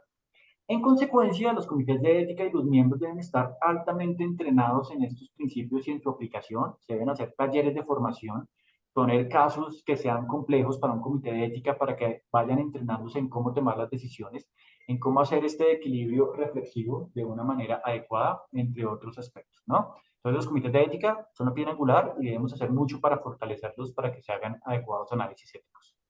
La parte de la ejecución, y si se dan cuenta en toda esta parte de la ejecución, pues habrá monitoreos. Eso quiere decir que los comités hacen inspecciones posavales, reciben informes de los investigadores. Una vez un proyecto de investigación ha sido avalado, eso es casi como un contrato, donde el investigador no se puede desviar de allí. Y si lo tiene que hacer, porque claro, la investigación es dinámica, a veces uno tiene que cambiar cosas, tiene que entender que debe haber una comunicación con el comité y que entonces esto no se puede hacer sin tener los avales respectivos, toda la parte del monitoreo, para cuando ya finaliza la investigación y se hace toda la parte de los reportes, los informes finales que se le envía el investigador al comité para cerrar el proyecto. Y finalmente, algo muy importante es esta parte de cómo se reportan los resultados al concluir la investigación, esto que acabamos de mencionar anteriormente, para que toda esta cadenita pues genere realmente el beneficio tangible y práctico más robusto que podamos alcanzar. Bueno, les agradezco mucho por su... Ah, perdón, me falta ya esta diapositiva que les había anunciado al inicio. Volvemos a la pregunta de cómo debemos preocuparnos moralmente si debemos, perdón, preocuparnos moralmente por todas las especies de animales no humanos en los procesos de investigación en salud pública. Entonces partimos de lo primero, es que los animales tienen un valor moral inherente, ¿no? Entonces eso creo que ya lo tenemos bastante claro. Lo segundo es que una vida digna es un amplio conjunto de criterios objetivos de lo que significa vivir. El valor moral inherente se puede asignar a los animales, pero no podemos quedarnos solo allí, si tenemos que entender cuáles son las necesidades que tienen los animales, qué es lo que un animal necesita para poder desarrollar su proyecto de vida, dependiendo del contexto en el cual estemos hablando. Si es un animal que yo capturo en la naturaleza, pues tendría que ver cómo todo ese fenómeno de la captura va a afectar la vida del animal y qué tengo que hacer para minimizarlo, ¿no? No se trata de que no podamos hacer la investigación ni podamos salir a capturar zarigüeyas, porque si es una investigación robusta que genera conocimiento y que tiene en cuenta la moralidad del animal, sin lugar a dudas, es algo que podemos hacer, pero el investigador debe parar un poco con acompañamiento del comité de ética y reflexionar lo que va a hacer, cómo va a impactar la vida del animal, ya que sabemos que tienen una dignidad allí que debemos respetar, y cómo puedo diseñar esta investigación para que ese impacto sea lo menor posible, ¿no? Sin lugar a dudas vamos a generar un efecto, pero cómo podemos minimizar eso es un poco preocuparnos por la dignidad que tienen los animales.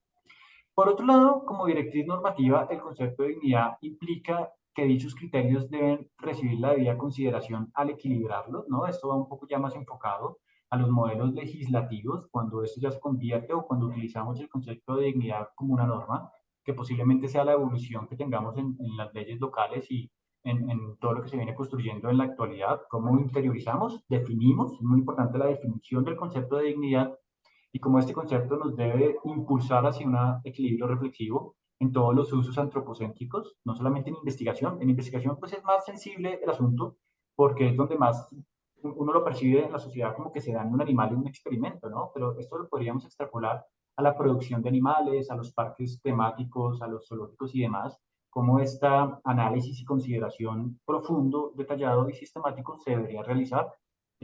Posiblemente no lo estamos haciendo de una manera tan responsable, ¿no? Finalmente, pues dentro de esta pregunta, des en cuenta la importancia que tenemos de formar las personas que entendemos esto mejor, que tenemos tal vez un mayor conocimiento técnico de la ética del bienestar animal y de la aplicación ya de modelos de investigación, y cómo dentro de nuestra responsabilidad al realizar una investigación no se queda solamente en realizarla adecuadamente para contestar una pregunta, sino también en los efectos que esto puede tener en una comunidad, ¿no? Hay efectos allí complementarios. Acá hace poco plantearon una investigación para medir niveles de mercurio en zonas cercanas a estas minas ilegales en los perros, y se iba a aprovechar para hacer esterilización de los perros, porque era una investigación de veterinarios. Entonces hay un efecto benéfico sobre la comunidad. Se iba a aprovechar para hacer campañas de formación para las personas propietarias de estos perros, para ver si se podían mejorar sus condiciones de vida. Entonces, cuenta que esa parte de educación, sobre todo la gente que hace investigación con salud pública, donde puede tener allí una intervención importante, pues también será algo relevante para promover la dignidad de estas especies. Ahora sí, finalizando, muchas gracias. Creo que me pasé un poquito de tiempo. Quedo pendiente si tenemos preguntas o comentarios. Muchísimas gracias, profe. Bueno, entonces abrimos el espacio para preguntas. No sé si alguien en el chat tiene alguna pregunta para el profesor y aquí presencialmente tenemos una pregunta. Un momento. Perfecto. Muy buenos días, doctor. Muchísimas gracias por la presentación.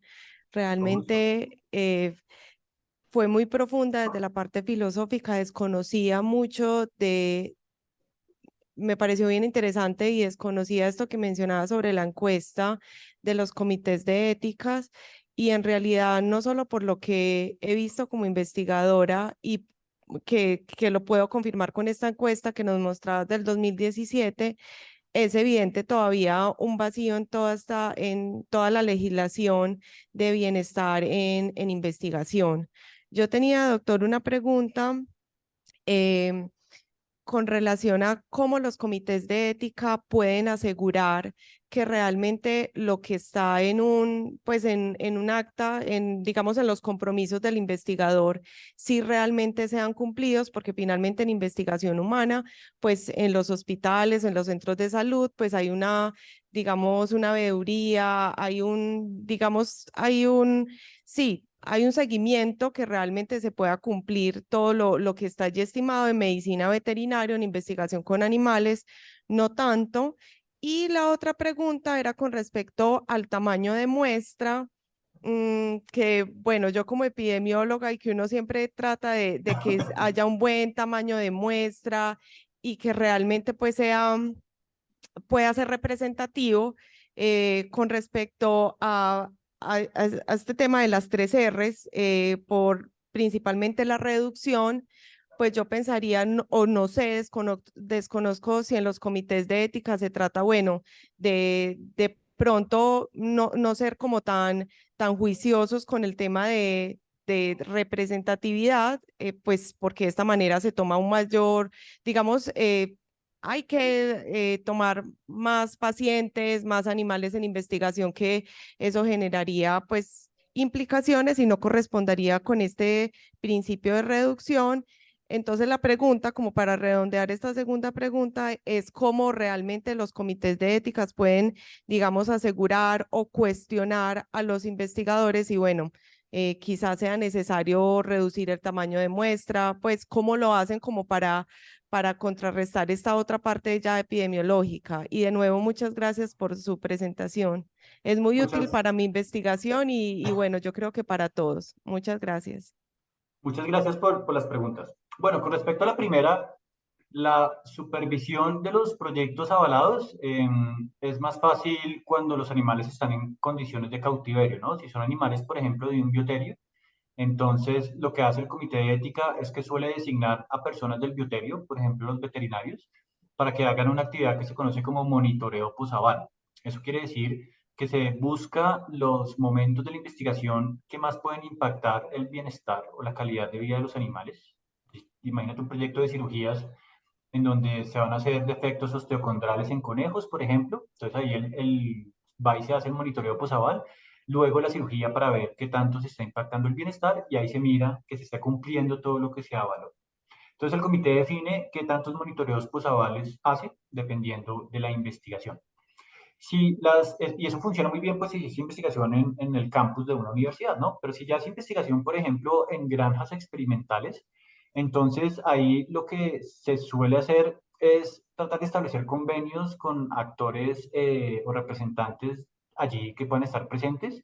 En Colombia, los comités que discuten sobre investigación con animales deben tener un representante de la CAR y un representante del ICA por ley.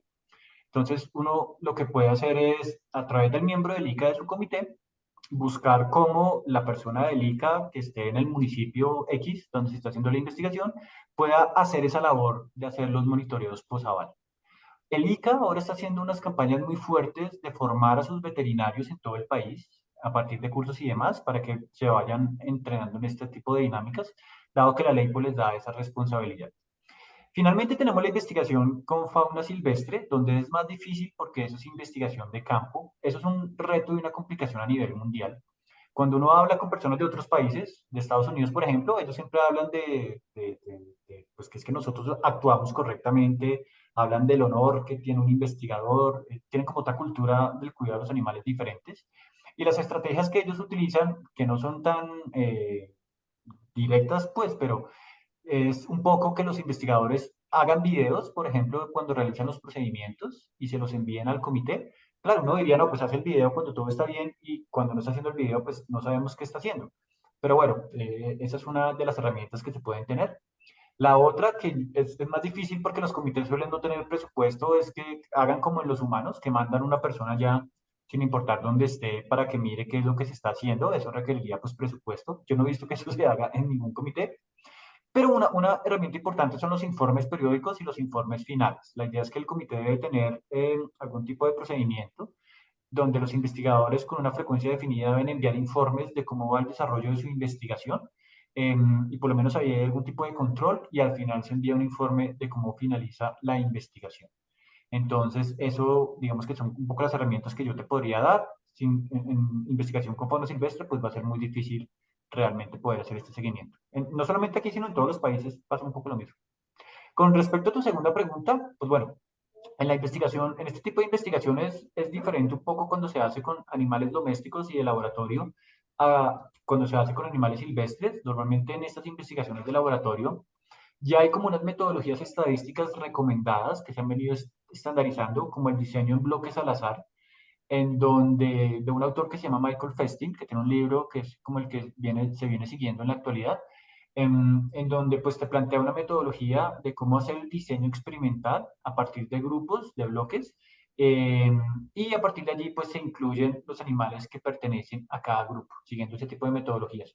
Lo que el CICUA, lo que el Comité de Ética suele pedir es que expliquen cómo realizaron el diseño experimental. Quiere decir que el investigador le debe mandar a usted cómo hizo los cálculos estadísticos, si hizo aproximaciones de error tipo 1, tipo 3, si hizo cálculos de poder para calcular el N. Todo eso debe estar explicado. Normalmente se trabaja con bioestadistas que le ayudan a las personas a hacer este diseño. Y los comités suelen tener una persona que sabe como de eso, de bioestadística, que es el como que se encarga de revisar esa parte a profundidad para asegurarse que el cálculo es adecuado.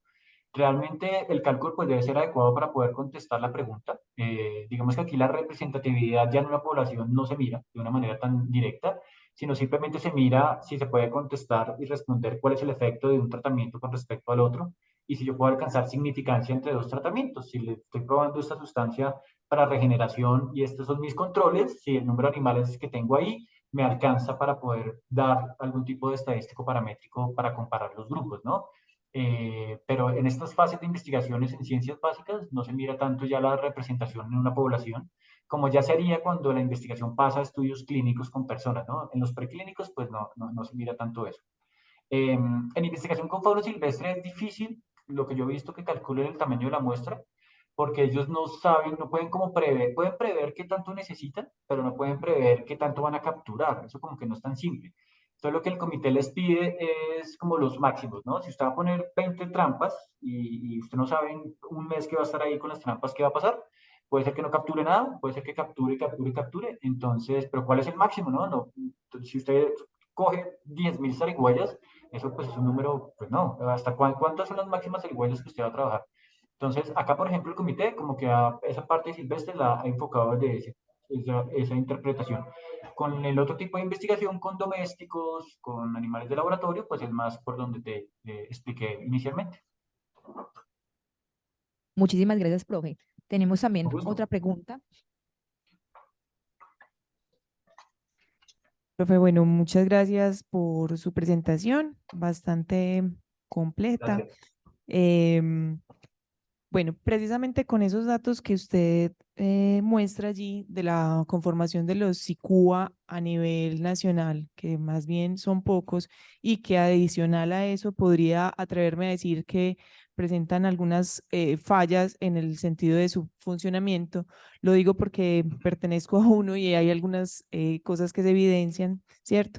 Como es el caso del monitoreo posaval, los informes finales. Digamos que a eso hay unos vacíos grandes precisamente en esos seguimientos, dado que la participación de uno en los comités son ad honorem, bueno, está muchas veces ni está dentro del plan de trabajo, o en una cantidad de cosas que lastimosamente llevan a que esto sea así. Con respecto entonces a esto, quería preguntarle sobre su punto de vista. No quiero entrar en temas políticos, simplemente en su punto de vista con el proyecto de ley de la regulación que intentaron poner en consideración.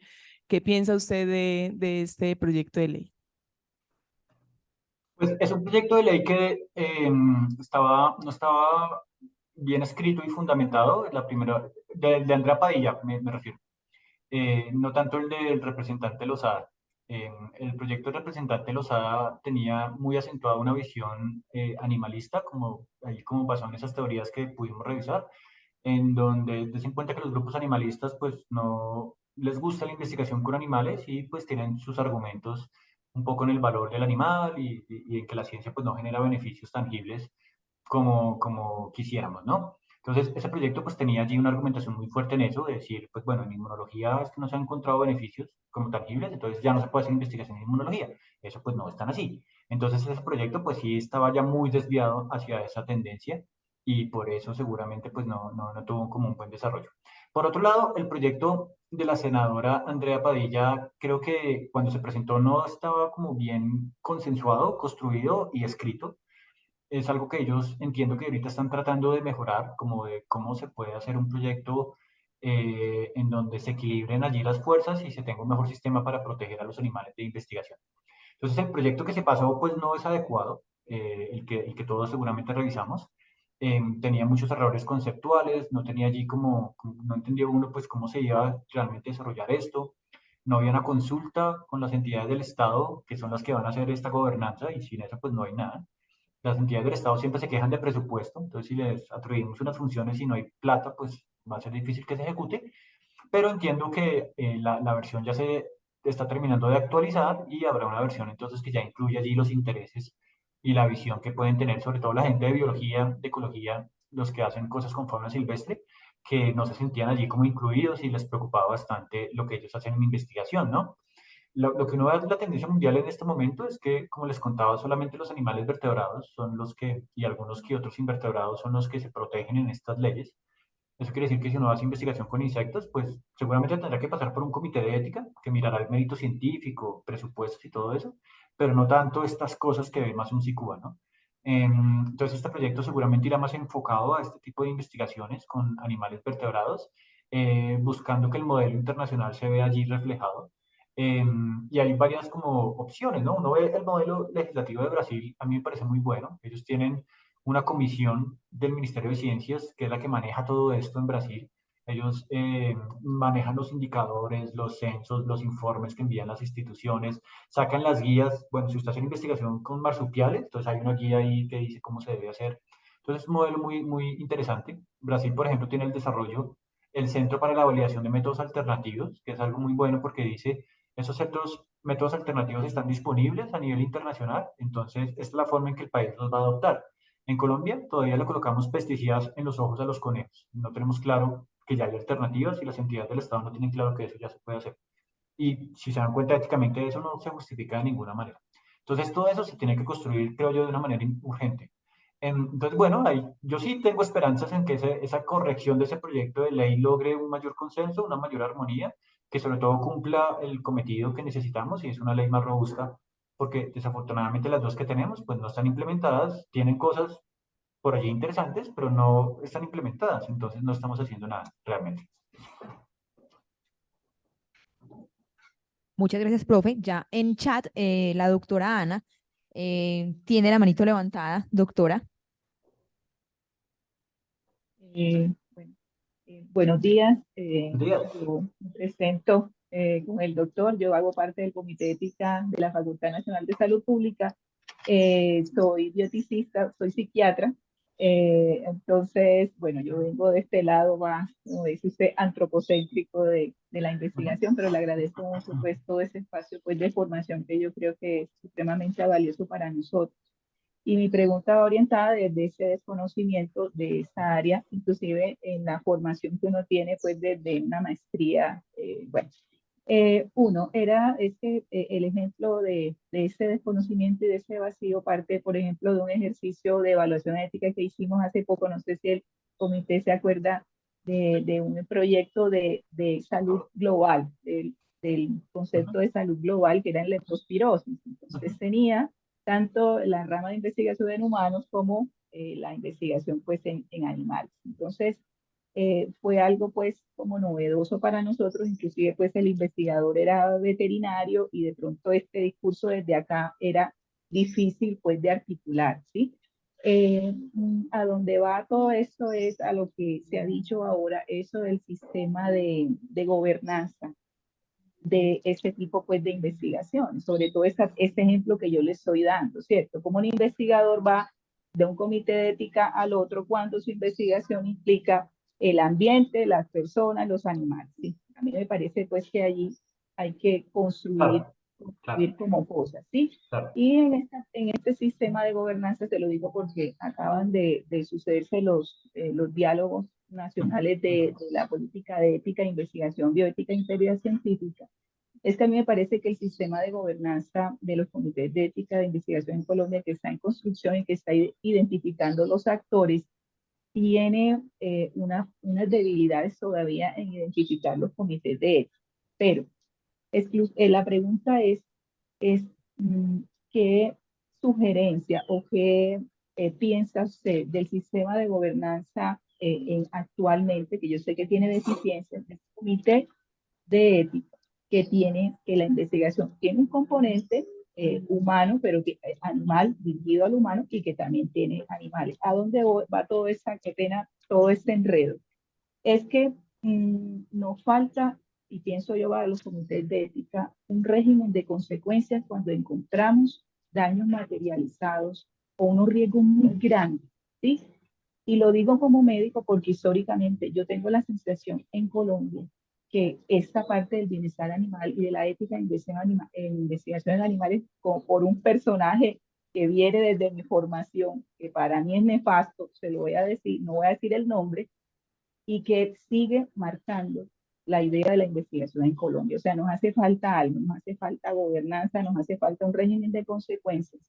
Y prácticamente, pues, el comentario pregunta, ¿qué piensa el sistema de gobernanza? ¿Qué podemos hacer un comité de ética cuando están esos dos componentes? Y cómo eso puede repercutir, diríamos, a la hora de un comité de cuando encuentra un daño que puede hacer o a quién puede recurrir. Vale, bueno, la primera pregunta del sistema de gobernanzas, supongo que estás hablando de las indicaciones de MinCiencias, posiblemente. Digamos que esa no podría responderte mucho porque no las he revisado juiciosamente, entonces no tengo claro cuál es un poco como el modelo que ellos están tratando de implementar, es una tarea que tengo pendiente.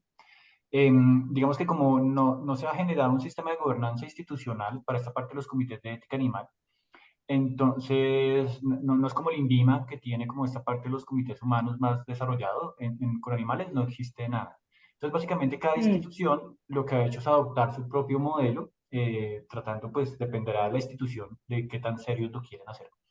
En las experiencias que yo he visto, pues, como menciona, las instituciones tienen un CICUA, o un Comité de Ética para la Investigación Animal, que se encarga de revisar los proyectos de investigación que incluyen cualquier tipo de procedimiento con animales. Entonces ellos miran todos los marcos de principios que yo te acabé de mencionar. El proyecto primero pasa por ahí, entonces digamos que lo pasan por el CICUA revisa y se hacen las correcciones y demás. Luego, o de manera complementaria, pasa por el comité que ya mira los aspectos humanos. Y este comité normalmente no revisa los aspectos de los animales siempre y cuando ya el CICUA o el otro comité previamente ya haya hecho el aval. Esto no quiere decir que el comité que mira más la investigación con humanos no pueda también revisar los aspectos de los animales, porque puede ser que el CICUA pues, haya descuidado alguna cosa, no se haya dado cuenta de algo que puede ser relevante para el desarrollo de la investigación, para la coherencia de la investigación entre especies y demás. Pero hay como una tranquilidad de que cuando un CICUA o un comité de ética e investigación animal funciona bien, está adecuadamente constituido, debe haber como una confianza entre comités, entonces de que yo sé que esto está bien porque este comité es serio y lo revisó, entonces yo ya me enfoco solamente en los impactos que pueda tener para los seres humanos.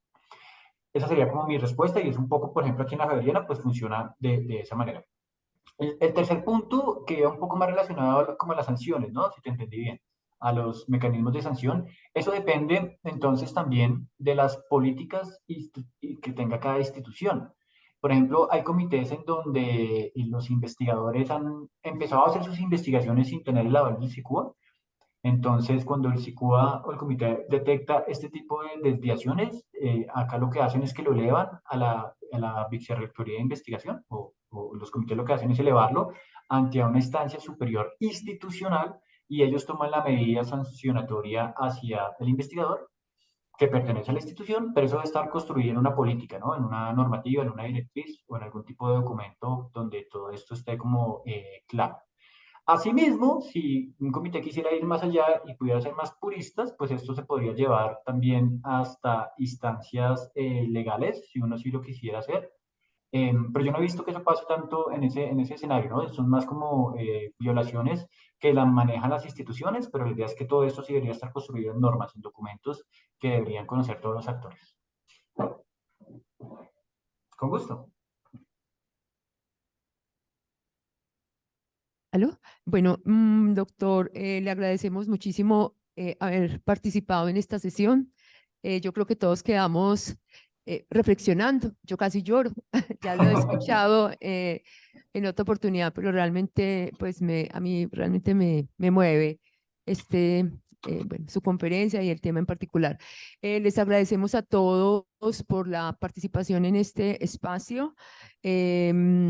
Tenemos el viernes, los primeros viernes del comité, que es una cátedra nuevamente abierta en ética, bioética e integridad científica en salud pública. Está abierta a toda la comunidad de la Universidad de Antioquia y también, pues, por supuesto, externa. El próximo mes, ¿qué día es, Angie? Creo que es el 1 de diciembre, vamos a estar con ética para una crisis civilizatoria con uno de los profesores del Instituto de Filosofía de la Universidad de Antioquia. Están todos invitados, lo tendremos la opción presencial y también opción a través pues, de la plataforma Zoom. Nuevamente, muchísimas gracias por este acompañamiento y a todos gracias por haber participado. Hasta luego. Hasta luego, gracias. Hasta luego, muchas gracias.